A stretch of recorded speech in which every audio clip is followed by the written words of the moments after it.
Richard. Hey, congratulations once again for Murder in Yellowstone City. Let's ask that Thank you. question of what initially attracted you to this project?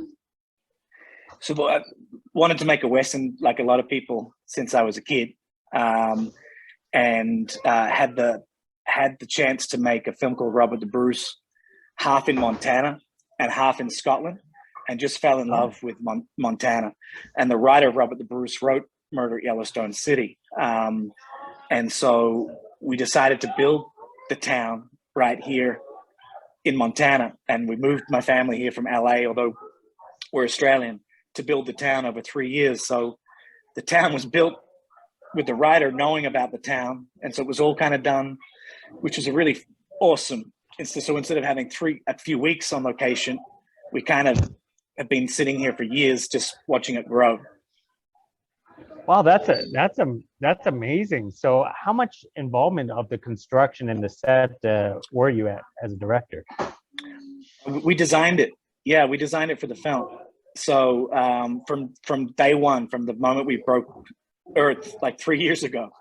So it's fascinating to be able to look at that church and that saloon and the livery and upstairs and the brothel and the sheriff. It was all designed with the script in hand, which is beautiful. And it's about 30 minutes from Yellowstone.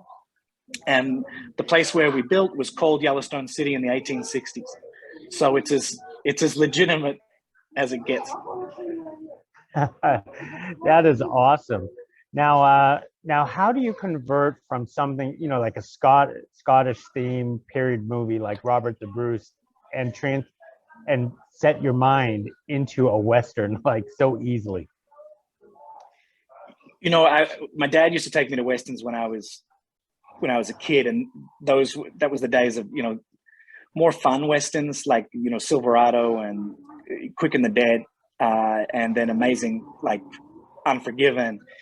But then, when I was going through film school, there were amazing films like an Aussie Western that not everybody's seen called The Proposition.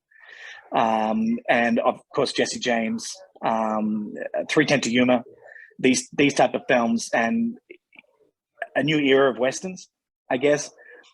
My favorite Western of all time is Once Upon a Time in the West. And that was the kind of grandeur and epic nature we wanted. So I've always had Westerns in my head. It's the same with Robert the Bruce because of my absolute love and Angus McFadden's absolute love for Braveheart, although it's got nothing to do with Braveheart.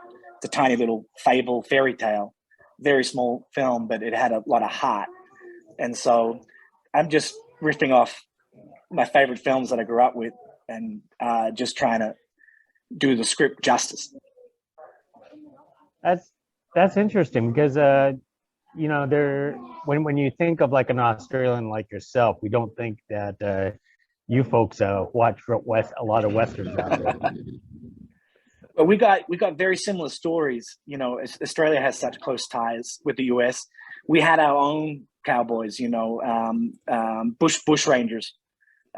We called them. You might know the stories of Ned Kelly and Robin Hood type stories in Australia. So we're Australia's big. We have the ranching, we have the land. We have a lot of that same culture in the outback.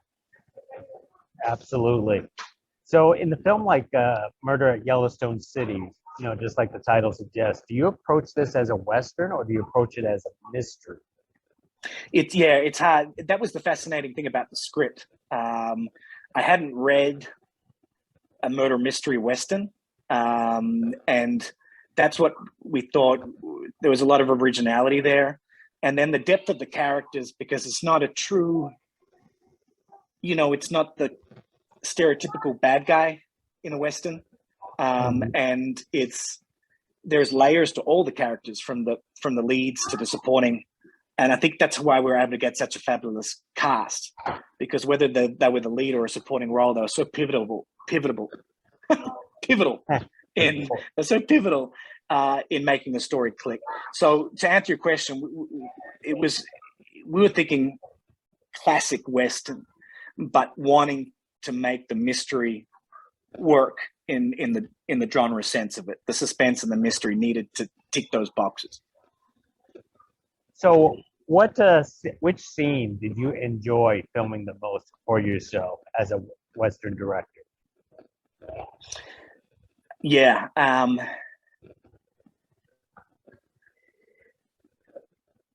There's a few. That action sequence towards the end is just, it's 45 minutes, and Wow. I hadn't never done that before. The horses, the traditional shootout in the town, and then the twist when we discover who the murderer was. So I love doing set pieces in such a fantastic setting. I mean, we're only 30 minutes from Yellowstone Park, but then I love, just watching Gabriel Byrne and Richard Dreyfuss work, and some of the more intense dialogue scenes. Nat Wolff has an amazing scene. Watching Nat Wolff and Gabriel Byrne work together as father and son, they look so similar. So I loved some of the intimate moments. Tanea Beatty, the women really push the story. Like, if it's not for Tanea thinking something's wrong about this arrest and trying to help save Cicero, Isaiah Mustafa, if it's not for her, then she won't push the preacher's wife, Anna Camp, to push Thomas Jane to actually do the right thing. And so it's hard to pick one moment. Sorry, just thinking back, I can't pick one. That is great. One of the things that as of recently, Benedict Cumberbatch was in a Western and it had a homosexual theme into his film, and this one has a tiny bit. Could you talk about that, because it was a bit controversial thanks to a particular actor we're not going to talk about, but talk about how that was put into the story and how it was handled. Yeah, the writer really wanted to have a truthful canvas, of the West. And so, Richard Dreyfuss and John Ailes, tremendous actors. Obviously, directing Richard Dreyfuss is kind of was an amazing experience. And we wanted to show the same with Amy Garcia, because I was told, there wouldn't be Latino. She's Spanish, actually, in the film, Madame of a brothel, Amy Garcia. And I'm like, why not? In the 1880s, Montana was a mix of everywhere around America and everywhere around the world. So Eric really tried to write diverse characters and be inclusive. And then let's see what happens. I mean, Isaiah is a wrongfully arrested Black man. And in those times, wouldn't that be the easiest of scapegoats, right? Yeah. And so what does this diverse town do about that? And I thought it was really fascinating, and it was great. Yeah, diversity it was well represented in a film like this. Well, Richard, let me start wrapping things up. What's next for you? Are you still doing staying in the period pieces, going from Scottish to Western, or you're going to leave that genre? I think now that we've built Yellowstone Film Ranch and we have had back-to-back Westerns, you're going to find a lot of interviews this year. You're going to be, where did you shoot that? It's like, oh, I met that guy.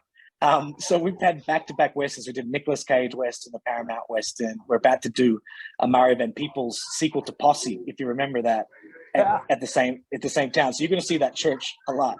So we're going to be making a lot of Westerns here, where I'm more in the background, maybe on a horse.